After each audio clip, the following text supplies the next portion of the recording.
Engine block की तैयारी। Engine block को स्टैंड पर मजबूती से रखा गया है। सिलेंडर हेड हटाया हुआ है। अंदर क्रैंकशाफ्ट और कनेक्टिंग रॉड दिख रहे हैं। सही सेटअप जरूरी है, वरना सिलेंडर टेढ़ा हो सकता है। नई रिंग्स डालने से पहले ये फिनिश सुधारना जरूरी होता है। होनिंग टूल का उपयोग। हाथ से चलने वाला होनिंग टूल इस्तेमाल हो रहा है। टूल के स्टोन सिलेंडर की दीवार से टच कर रहे हैं।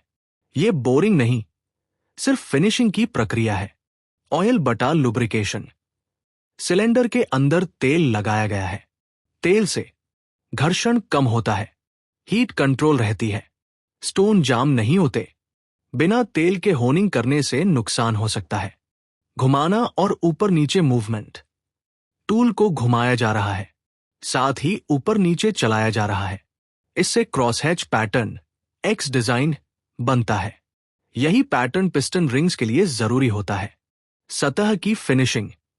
पहले सिलेंडर अंदर से खुरदरा दिखता है। होनिंग के बाद सतह स्मूथ हो जाती है, हल्की चमक आती है। ऑयल पकड़ने वाली लाइनें बनती हैं। ये लाइनें इंजन को सही लुब्रिकेशन देती हैं। हाथ से कंट्रोल। मैकेनिक हाथ से प्रेशर कंट्रोल करता है। हर सिलेंडर पर बराबर काम किया जाता है। ज्यादा होनिंग करने से कंप्रेशन खराब हो सकता है। टूल निकालकर सिलेंडर चेक किया जाता है। सभी सिलेंडर का फिनिश एक जैसा होना चाहिए। असमान फिनिश से इंजन बैलेंस बिगड़ जाता है। होनिंग क्यों जरूरी है? नई पिस्टन रिंग सही से बैठती है, कंप्रेशन बेहतर होता है, ऑयल खपत कम होती है, इंजन की उम्र बढ़ती है। सिलेंडर होनिंग इंजन रिपेयर का सबसे जरूरी स्टेप है। यही इंजन की ताकत और लाइफ तय करता है। पिस्टन और कनेक्टिंग रॉड की तैयारी। पिस्टन पहले से कनेक्टिंग रॉड के साथ लगा हुआ है। रॉड कैप अलग रखी गई है। बोल्ट और नट पास में रखे हुए हैं। असेंबली से पहले सभी पार्ट साफ और ऑयल लगे होने चाहिए। रॉड बेयरिंग शेल की फिटिंग। कनेक्टिंग रॉड के अंदर बेयरिंग शेल लगाया जा रहा है।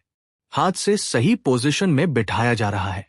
बेयरिंग उल्टी लगी तो क्रैंकशाफ्ट खराब हो सकता है। पिस्टन रिंग्स की जांच। पिस्टन पर रिंग्स लगी हुई है। रिंग गैप की दिशा चेक की जा रही है। रिंग गैप एक लाइन में नहीं होने चाहिए, वरना कंप्रेशन लीक होगा। सिलेंडर बोर की फीलिंग चेक। उंगली से सिलेंडर के अंदर घुमा कर देखा जा रहा है। होनिंग के बाद की स्मूथनेस चेक की जा रही है। अगर उंगली में अटकन आए तो दोबारा फिनिश जरूरी। सिलेंडर में ऑयल लगाना। सिलेंडर वॉल पर हल्का इंजन ऑयल लगाया गया है। इससे पिस्टन डालते समय स्क्रैच नहीं पड़ते। पिस्टन की दिशा ओरिएंटेशन।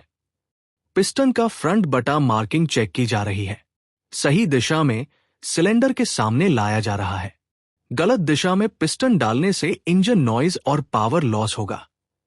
पिस्टन को सिलेंडर में डालना। हाथ से पिस्टन को धीरे धीरे सिलेंडर में एंटर कराया जा रहा है। रिंग्स को कंट्रोल करते हुए अंदर डाला जा रहा है। जोर से ठोकने से रिंग टूट सकती है। कनेक्टिंग रॉड का क्रैंक से मिलान। पिस्टन अंदर जाने के बाद रॉड नीचे क्रैंकशाफ्ट से मिलती है। यही जगह इंजन की ताकत ट्रांसफर करती है।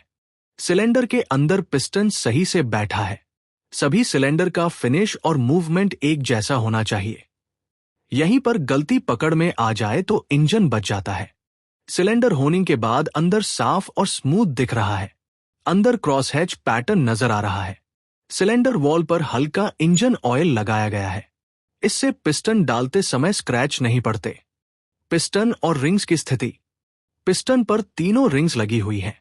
रिंग गैप अलग अलग दिशा में सेट किए गए हैं। रिंग गैप अगर एक लाइन में होंगे तो कंप्रेशन लीक होगा।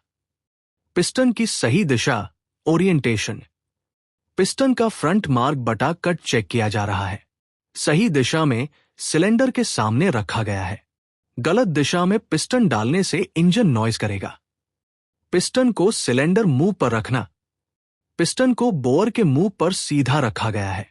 हाथ से बैलेंस किया जा रहा है। तिरछा रखने से रिंग टूट सकती है। रिंग कंप्रेसर टूल लगाना। नीले रंग का पिस्टन रिंग कंप्रेसर लगाया जा रहा है। टूल पिस्टन रिंग्स को चारों तरफ से दबाता है। बिना कंप्रेसर के पिस्टन डालना रिस्की होता है। कंप्रेसर को टाइट करना। कंप्रेसर का स्क्रू बटा बोल्ट कस दिया गया है। सभी रिंग्स पूरी तरह अंदर कंप्रेस हो गई हैं। रिंग बाहर निकली तो सिलेंडर खराब हो सकता है। पिस्टन को अंदर भेजना। हाथ या हल्की थपकी से पिस्टन को नीचे भेजा जाता है।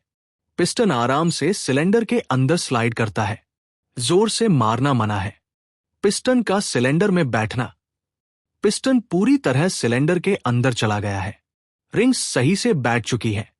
यही सबसे क्रिटिकल स्टेप होता है। कनेक्टिंग रॉड का नीचे मिलान।